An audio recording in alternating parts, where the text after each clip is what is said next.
जैसा तेज रफ्तार का कहर देखने को मिला है। यहाँ एक तेज रफ्तार ऑडी कार ने आकाशवाणी से रिटायर्ड कर्मी को टक्कर मार दी। इस घटना में व्यक्ति की मौके पर ही मौत हो गई। घटनाक्रम वहां लगे सीसीटीवी कैमरे में कैद हो गया, जो अब सोशल मीडिया पर वायरल हो रहा है। घटना रविवार सुबह की बताई जा रही है। मृतक के बेटे ने अज्ञात चालक के खिलाफ शिकायत दी है। बेटे संदीप शाह के मुताबिक प्रशासन का रवैया पूरे केस को लेकर काफी सुस्त है।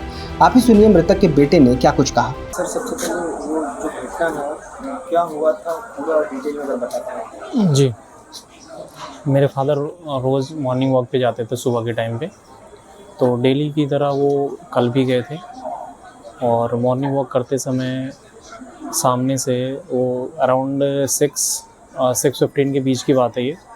तो जैसे ही वो कंचनजंगा मार्केट पहुँचे, वहाँ से एक तेज़ गति से वाइट कलर की ऑडी कार सामने से आके उन्होंने टक्कर मारी, जो कि टक्कर भी ऐसी मारी कि उस गाड़ी का स्पीड बताते हैं अराउंड 120 की स्पीड में वो कार चल रही थी, 120 की स्पीड में थी लगभग। और उसने ऐसा टक्कर मारने के बावजूद भी वो उछलने के बाद वो दोबारा गाड़ी के नीचे आए और उस गाड़ी का हल्का भी ब्रेक नहीं लगा।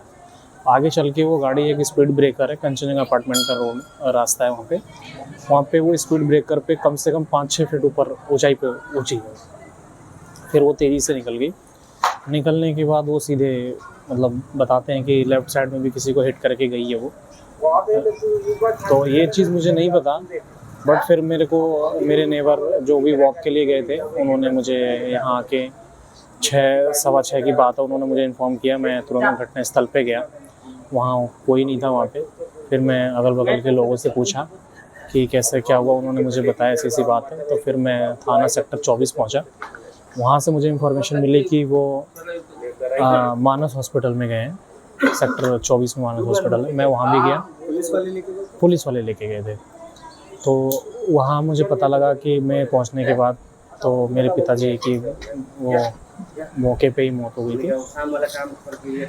जिसके बाद मैं उनसे बोला कि मुझे एफआईआर करनी है। उन्होंने बोला एफआईआर करने से पहले आपको पंचनामा करना है, पंचनामा के बाद पोस्टमार्टम होगा, फिर एफआईआर होगी।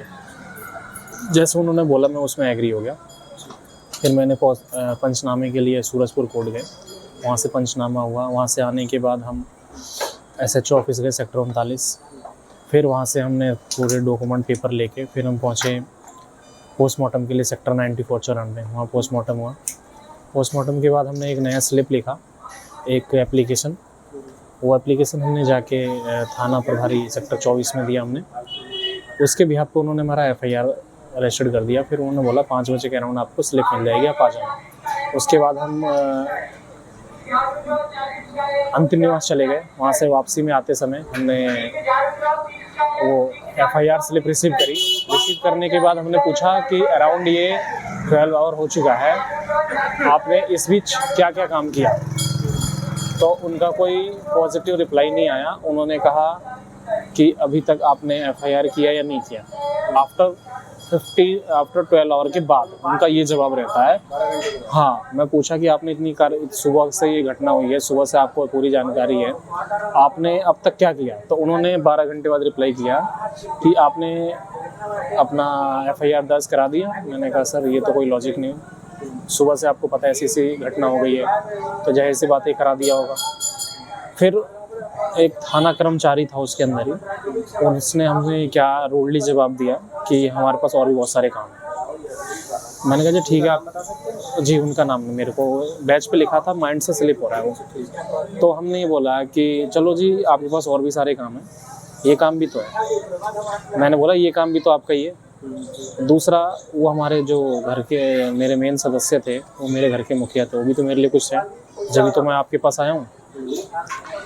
तो उन्होंने कहा ठीक है हम कार्रवाई कर रहे हैं। वहाँ से फिर हम निकलने लग गए। फिर SHO साहब आए, बुलाए। मैं SHO साहब से मिले, कह रहे हैं कि कार्रवाई हो रही है जी, बात हो रहा है, आप परेशान मत हो। तो जो भी CCTV कैमरा अब तक आप देख रहे हो कि जो थोड़ा सा हाईलाइट हुआ है, वो CCTV कैमरे को हमने निकलवाया था। प्रशासन ने कुछ नहीं दिया, वो हमने फोर्स किया उसको, और हमने उसको थोड़ा सा मीडिया के थ्रू थोड़ा सा रिक्वेस्ट करके कि थोड़ा सा इसको प्रकाशित किया जाए। तो मीडिया ने थोड़ा सा हमें बहुत सपोर्ट किया, जिसकी वजह से थोड़ा ज़्यादा हाईलाइट हो गया ये। तो उन्होंने थोड़ा हाईलाइट करने की वजह से प्रशासन भी थोड़ा सा उसमें आया कि भैया चलो अब हमें काम करना पड़ेगा। जब उन्होंने थोड़ा सा कार्रवाई दिखाई, कार्रवाई भी क्या दिखाई उन्होंने अभी तक, आपका तो मैं बता दूंगा, अब तो उन्होंने 2-3 फुटेज भेज दिया, अब भेजा है, उसके पहले कुछ नहीं भेजा था। उसके पहले हमारे कैमरे पे ही चल रहे थे वो, उसके पीछे भी कैमरे लग रहे। मैंने कहा कि आप वो पीछे भी चले, वो कह रहे चलो, वो मतलब वो अपने साथ साथ हमें घुमा रहे थे। फिर मैंने कहा सर आपका काम कुछ और है और हमारा काम कुछ और है, तो मैं आपके साथ साथ घूमूंगा तो कैसे काम चलेगा। मैं कह रहे हैं कि आपने और भी कहीं कैमरे देखे होंगे। मैंने कहा सर बैक साइड भी कैमरा है शॉप के सामने, उसमें भी हमने जाके खुद से फोर्स करके वो हमने CCTV कैमरा निकलवा के चेक किया, तो उसमें भी जो ऑडी कार है उसकी हाई स्पीड दिखाई गई है, उसमें कोई नंबर नहीं आया। वो वहाँ तक भी पहुँचे, मैं जबकि उनको मना कर रहा था। मैंने कहा सर नोएडा हाईटेक है और हाईटेक की वजह से हाइब्रिड के कैमरे लगे हुए हैं, आप कहीं पे भी ना फुटेज निकलवा के देखिए 100% नंबर शो हो जाएगा। जबकि हमारे पास एक सबसे बढ़िया ऑप्शन था ये चौराया, रेड लाइट जो है यहाँ पे गिजौड़ का चौराया, जो कि उसमें एकदम प्रॉपर तरीके से नंबर आ सकता है। अब इन्होंने कैसे उस चीज़ को देखा और कह रहे उसमें भी नंबर नहीं आ रहा, मैं इस चीज़ को मान ही नहीं सकता। जब हमने उसको ऐसे ऐसे कैमरों में देखा जहाँ नॉर्मल कैमरे, जबकि तो हाइब्रिड कैमरे हैं, तो नॉर्मल कैमरे उसमें आया हुआ है नंबर, हल्का फुल्का नंबर दिख रहा है, 5277 हमें इतना दिखा हुआ है। ऑडी कार दिखी है, जबकि हाँ, और पूरी, जबकि ये हमारे SHO साहब उसको ये नहीं मान रहे थे कि ऑडी कार है वो सीधे कह रहे हैं वाइट कलर की कार है। अब वाइट कलर में वो क्या, वो स्विफ्ट भी बोल सकते हैं, नैनो भी बोल सकते हैं, कुछ भी बोल सकते हैं। कार ऑडी है ये कैसे पता चला? ऐसा इसलिए पता लगा, आप पूरी वीडियो आपने देखा वो वीडियो? जी, आप वीडियो को जूम करके देखना, जितनी भी मीडिया आई अब तक मेरे पास, सबने मेरे कहने से पहले बोल दिया वो ऑडियो कार है। आप भी देखना उस चीज़ को, तो वो ऑडियो कार थी। जब मीडिया ने थोड़ा सा हाईलाइट कर दिया, फिर उनका रिप्लाई आता है हाँ वो ऑडियो कार, वो ऑडी कार थी, हाँ। तो वो मान गए कि ऑडी कार है। अभी फिर उन्होंने सफ़ेद कलर की कार बोलना भूल गए।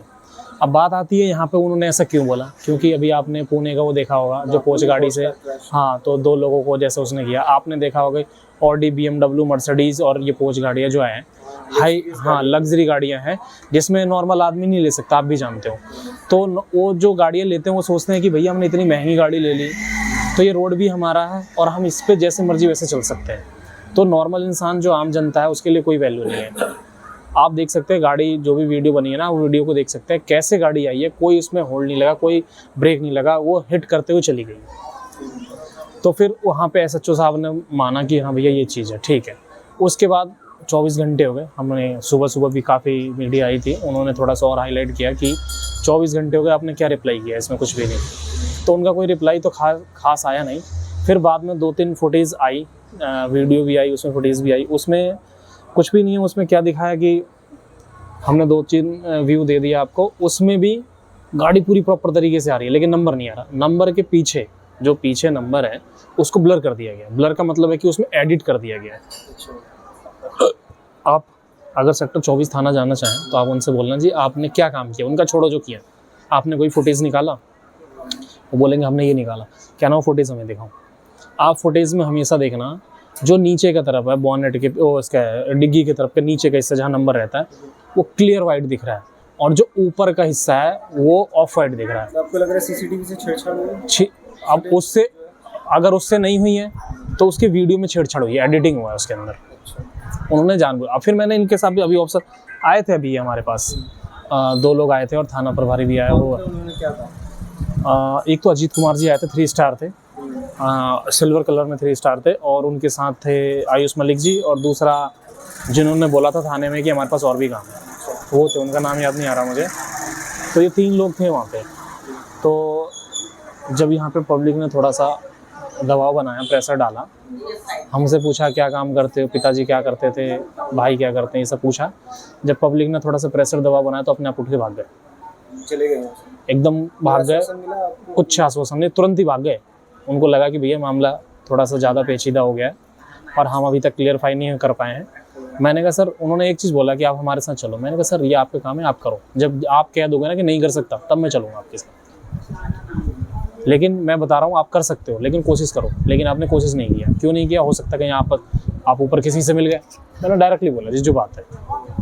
तो अभी तक ऐसी कोई सुनवाई नहीं आई, और मैं उनसे इतना बोला कि भैया देखो, मेरे पिताजी को इंसाफ चाहिए, और जिन्होंने ये काम किया उसको सख्त से सख्त सजा चाहता हूँ मैं उनको, और कुछ नहीं चाहिए मुझे।